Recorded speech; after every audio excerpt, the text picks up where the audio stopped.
Good morning sir. On time അല്ലേ? Good morning. കണ്ടില്ലേ, മെരുങ്ങാത്ത എനവാ നിന്നെ പോലെ. കേന്ദ്ര സഹമന്ത്രി KM വർഗീസിന്റെ പെണ്ണുമ്പിള്ള അച്ചാമ്മയ്ക്ക് കുതിര സവാരി പഠിക്കണമെന്ന്. അതിന് നമ്മൾ ഇവിടുന്ന് ഒരു കുതിരയും ട്രെയിനറെയും ബംഗ്ലാവിലേക്ക് അയച്ചു കൊടുക്കാൻ പോകുന്നു. Through proper channel. ഭർത്താവിന്റെ അധികാരം വെച്ച് ഡൽഹിയിൽ നിന്ന് ഇവിടെ വന്ന് സ്റ്റേറ്റ് പോലീസിന്റെ പുറത്തോട്ട് കുതിര കയറുന്നത് പോരാഞ്ഞായിരിക്കും അച്ചാമ്മ ഇനി പോലീസ് കുതിരയുടെ പുറത്തോട്ട് കയറാൻ പോകുന്നത്. കുതിരയ്ക്ക് ഇൻഷുറൻസ് കൊണ്ടുവിടൂ. ഉണ്ട് സർ. ഭാഗ്യം, കൊണ്ടുപോകും. പക്ഷെ ഇവനാകുമ്പം കൊള്ളാം, പോലീസുകാർക്കുള്ള അത്രയും ക്ഷമയില്ല. സഹിക്കാൻ പറ്റാതെ വന്ന ഇവൻ തിരിച്ച് അച്ചാമ്മയുടെ പുറത്തോട്ട് കയറിക്കോളും. പറഞ്ഞില്ലേ, മെരുങ്ങാത്ത ജനിസ. Good morning sir. Morning. Bharath, he's Prasad, ASP Bharath Chandran. Hello sir. Come on. അപ്പൊ ആക്ഷൻ തുടങ്ങിയല്ലേ? എത്ര അടി കിട്ടും എനക്ക്? ഓ, അതിങ്ങനെ എണ്ണി പറയാനും മാത്രമൊന്നുമില്ല. ഒരു മൈനർ അസോൾട്ട്. ആരായാലും ശരി, എനിക്കത് ഇഷ്ടപ്പെട്ടു. ഇടയ്ക്ക് ഇതുപോലെ എവിടുന്നെങ്കിലും 2 എണ്ണം കിട്ടണം നിനക്ക്. എങ്കിലേ നീ നന്നാവും. ബാലേട്ടൻ, സോറി സാറ് രാവിലെ തന്നെ ഒരെണ്ണം ഓൺ ദ റോക്സ് ആണല്ലേ? തോന്നിയാസം ചോദിക്കുമ്പോ നിന്റെ നാക്കിൽ ഇപ്പോഴും അറിയാതെ പഴയ ബാലേട്ടൻ വരും അല്ലേടാ? എനിവേ, ഇനി ഇതുപോലെ എന്തെങ്കിലും സംഭവിച്ചാൽ നീ ഒറ്റയ്ക്കായി പോകാൻ പാടില്ല. He will be assisting you. Sir, no, this is my decision, rather my botheration. സംശയിക്കൊന്നും വേണ്ടടാ. നിന്റെ കാലപ്പേ തന്നെ പൂട്ടായവനെയും പെഡിഗ്രി ഉള്ളവനാ. പഴയ ട്രാവൻകൂർ IG ഗോപാലമേനോന്റെ ഗ്രാൻഡ് സൺ അല്ലേടോ? എന്തായി കോൺസ്റ്റബിൾ ഗോപി? കള്ളൂടിയനായതുകൊണ്ടായിരിക്കും അയാളുടെ ടോട്ടൽ ക്യാരക്ടർ ഒരു ഇത്തിരി സ്ട്രേഞ്ച് ആയിട്ട് എനിക്ക് തോന്നി. പക്ഷെ ഹെൽപ്ഫുൾ ആയിട്ട് ഒരു ഇൻഫർമേഷനും ഇല്ല അയാളുടെ കയ്യിൽ. ആ ഫയലിൽ ഒരു പെണ്ണിന്റെ സ്റ്റേറ്റ്മെന്റ് കണ്ടല്ലോ. ആ കമ്മീഷൻ അസിസ്റ്റ് ചെയ്ത ഒരു ജൂനിയർ അഡ്വക്കേറ്റ്, ഏതോ ഒരു എന്താ മിസ് വർമ്മ എന്നോ? അതെ, ശ്രീലത വർമ്മ. എക്സാക്ട്ലി. ഇവിടേക്ക് ഇരിക്കായിരുന്നു.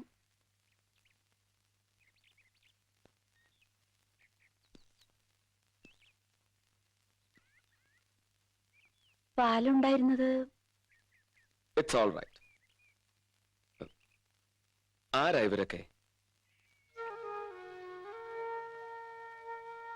അനിയത്തിമാര്, പിന്നെ ഏട്ടത്തിയുടെ കുട്ടികള്. എന്ത് ചെയ്യുന്നു ഏട്ടത്തി? ഏട്ടത്തി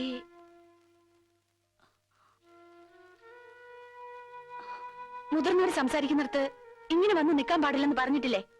ദേവി, കുട്ടികളെയും കുട്ടി അപ്പുറത്ത് പോ. വാ. ഏട്ടത്തി മരിച്ചു. 2 വർഷമായി. സൂയിസൈഡ്. സോറി. ഏട്ടത്തി ഒരുപാട് പാവായിരുന്നു. സ്നേഹിച്ച് കല്യാണം കഴിച്ച ആള് ഒടുവിൽ ഉപേക്ഷിച്ചു പോയപ്പോ 2 കുട്ടികളുണ്ടെന്നും കൂടി ഓർക്കണ്ട. സ്വയം. ലതേ, ആരാ അവിടെ നിന്നെ കാണാൻ വന്നിരിക്കണേ? ആരുമില്ല. അമ്മയാ. കിടപ്പില കുറച്ചു കാലായിട്ട്. ഇത്രയും കഷ്ടപ്പാടുകളൊക്കെ വെച്ചിട്ട് കുട്ടിയുടെ ലോ കോളേജിലെ പഠിപ്പൊക്കെ? ഈ മരിച്ചു എന്ന് പറഞ്ഞ ഏട്ടത്തിയുടെ ആള് സഹായിച്ചിരുന്നു അന്നൊക്കെ. പിന്നെ അഡ്വക്കേറ്റ് ജോസഫ് പുറമാടത്തിന്റെ ജൂനിയർ ആയിട്ട് കുറച്ചു കാലം പ്രാക്ടീസ് ചെയ്തിരുന്നു അല്ലേ? 2 വർഷം. പിന്നെന്താ പ്രാക്ടീസ് നിർത്തി കമ്മീഷന്റെ കൂടെ? അഡ്വക്കേറ്റ് ജോസഫിന് കേസൊക്കെ വളരെ കുറവായിരുന്നു. എന്തെങ്കിലും കിട്ടുന്നത് അദ്ദേഹത്തിന് തന്നെ തികയാറില്ല. ഒടുവില് എനിക്കൊരു സ്ഥിരം വരുമാനമാവട്ടെ എന്ന് കരുതി അദ്ദേഹം തന്നെയാ ഒരു കത്തും തന്ന് എന്നെ ജസ്റ്റിസ് മഹേന്ദ്രന്റെ അടുത്തേക്ക് വിട്ടത്. ജസ്റ്റിസ് മഹേന്ദ്രൻ ഒഫീഷ്യലായിട്ടുള്ള എല്ലാ കാര്യങ്ങളും, ഐ മീൻ എല്ലാ രഹസ്യങ്ങളും ശ്രീലതയുമായി ഡിസ്കസ് ചെയ്തിരുന്നു അല്ലേ? ഇല്ല. രഹസ്യ സ്വഭാവമുള്ള രേഖകളൊക്കെ അദ്ദേഹം നേരിട്ടാ കൈകാര്യം ചെയ്തിരുന്നത്. അതൊന്നും ഞാൻ കണ്ടിരുന്നില്ല. പിന്നെ റിപ്പോർട്ടിലെ ഗൗരവമുള്ള ഭാവങ്ങളൊക്കെ ടൈപ്പ് ചെയ്തിരുന്നു പോലും അദ്ദേഹം തന്നെയാ. കമ്മീഷനെ അസിസ്റ്റ് ചെയ്തിരുന്നു എന്നല്ലാതെ സത്യത്തിൽ പ്രൊസീഡിങ്സിനെ കുറിച്ച് പുറത്തറിയാവുന്നതിൽ കൂടുതലൊന്നും എനിക്കും അറിയില്ല. ഞാൻ ചോദിക്കാതെ തന്നെ ഒരുപാട് ഉത്തരങ്ങൾ പറഞ്ഞല്ലോ ശ്രീലത. അത് ഇറ്റ്സ് ഓൾ റൈറ്റ്. ആ പിന്നെ ആവശ്യമെന്ന് തോന്നിയാൽ ഞാൻ വിളിപ്പിക്കും.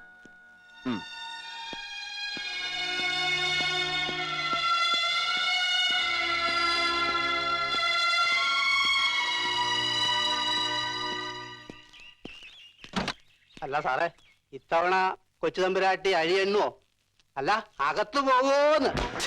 പ്ലീസ്. റാസ്കൽ.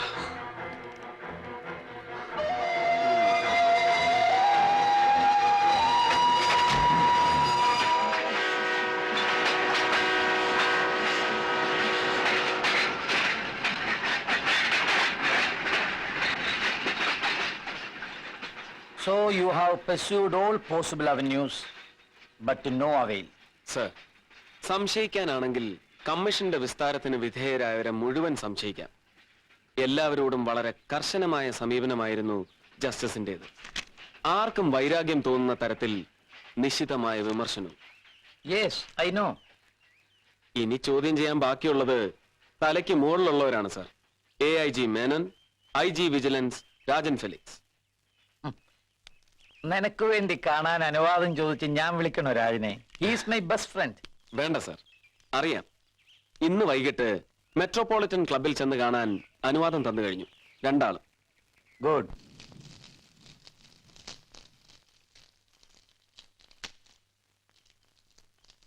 എന്നെ ദേ നിൽക്കുന്ന മെനോനും കൂടെ പിടിച്ച് ലോക്കപ്പിൽ കൊണ്ടുപോയി അടച്ച് മുണ്ടും തുണിയൊക്കെ ഉരിഞ്ഞു നിർത്തി ചോദ്യം ചെയ്യണമെന്ന് പറഞ്ഞില്ലല്ലോ ബാലേന്ദ്രൻ? പറഞ്ഞോടോ? No sir, he suggested a discussion. എന്നാ പിന്നെ എന്തൊക്കെയാ തന്റെ ചോദ്യങ്ങള്? ചോദിച്ചോ. സാറിനോട്, ഐ മീൻ നിങ്ങൾ രണ്ടാളോടും കമ്മീഷന്റെ സമീപനം. Very hostile. കമ്മീഷന്റെ സിറ്റിംഗ് കഴിഞ്ഞ് പിറ്റേന്നിറങ്ങിയ പത്രമൊന്നും താൻ വായിച്ചില്ലേടോ? എടോ, എന്നെ പിടിച്ചൊക്കെ തൊലി ഉരിച്ചു കളഞ്ഞില്ലേ? ആ സർ, അത് തന്നെയാണോ എന്റെ അനുഭവം. സത്യത്തില് ആരെങ്കിലും അയാളെ ഇങ്ങനെ അങ്ങ് കൊല്ലിച്ചില്ലായിരുന്നെങ്കിൽ ഞങ്ങളുടെ കർത്താവിനാണ് സത്യം. ഇരുട്ടുവാക്കിന് ഒറ്റയ്ക്ക് എങ്ങാനും കിട്ടുമ്പം ഞാൻ അയാളുടെ ആറാമാര് നോക്കി രണ്ടെണ്ണം കൊടുത്തേന്. താൻ കുടിക്കുവോ? കുടിക്കും sir, but I M on duty. പക്ഷേ ഭരത, ബിറ്റ്വീനസ് നമ്മളെ പോലീസുകാർക്ക് കണ്ട അണ്ടനെ അടകൂടനെയും ചെമ്മാനെയും ചെരുപ്പൂത്തിയൊക്കെ ചുമ്മാ ചളക്കണമെന്നല്ലാതെ ഒരു ജഡ്ജിയെ കൊല്ലിക്കാനുള്ള ധൈര്യം വരുവോളോ? എനിവേ, തന്റെ ഒരു വല്ലാത്ത പൊസിഷനാണ്. എവിടെ തുടങ്ങണമെന്നോ എങ്ങോട്ട് പോണോന്നോ അറിയാത്തൊരു ഇൻവെസ്റ്റിഗേഷൻ. എന്റെ അഭിപ്രായത്തില് ചത്തുപോയ കമ്മീഷനെ കുറിച്ച് അന്വേഷിക്കാൻ സർക്കാരിന് പുതിയൊരു കമ്മീഷനാണ് നിയമിച്ചൂടെ? നമ്മള് പോലീസുകാരുടെ തലയിലെ ഭാരം ഒഴിയുമല്ലോ. കറക്റ്റ്. ഹലോ മോൻജി, അയ്യേ ഹലോ. ഓക്കെ.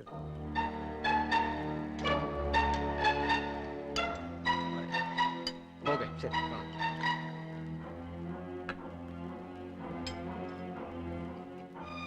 മിസ്റ്റർ ഭരത്ചന്ദ്രൻ, പുതിയ കമ്മീഷണർ. ഞാൻ മോഹൻ തോമസ്. താൻ കേട്ട് കാണുമോടോ?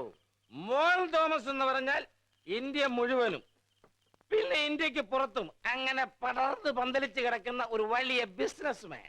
മോർ ഓഫ് എ പൊളിറ്റീഷ്യൻ, അല്ലെങ്കിൽ manipulator with a strong base in Delhi, അല്ലേ മോഹൻജി? അങ്ങനെയും വിളിക്കാം. രാഷ്ട്രീയം, കച്ചവടം രണ്ടും കൂടിക്കലർന്ന ഉപജാപം. ഇതിലേതാണ് യഥാർത്ഥ തൊഴിലെന്ന് ചോദിച്ചാൽ ഇദ്ദേഹത്തെ ചിലർ ചിലപ്പം മന്ത്രി എന്ന് വിളിക്കും. വെറും മന്ത്രിയല്ല, കേന്ദ്രമന്ത്രി. ചിലപ്പോ ചിലര് MP എന്ന് വിളിക്കും. ഹേയ്, ഇത് രണ്ടുമല്ല, ആവണമൊന്നുമില്ല. പിന്നെ അധികാരം വേണമെങ്കിൽ നമ്മൾ നേരിട്ട് കസേര ഇരിക്കണമെന്നില്ലല്ലോ, അല്ലേ മിസ്റ്റർ ഭരത്? കസേര ഇങ്ങനെ നമ്മുടെ കൈവെള്ളയിൽ ഇരുന്നാ പോരെ, അല്ലേ? Sir, just one question.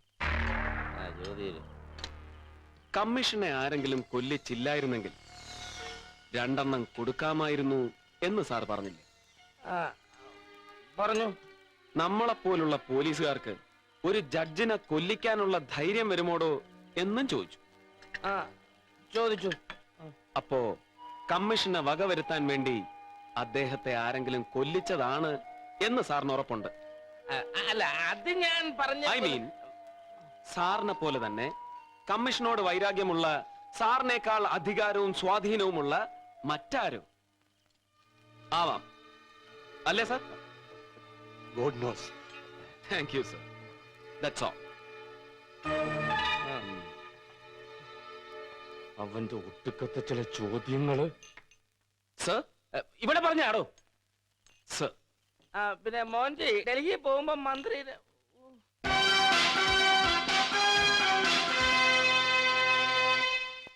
സൂക്ഷ്മ ബുദ്ധി, സൂത്രശാലി. ഹീസ് an astute bastard.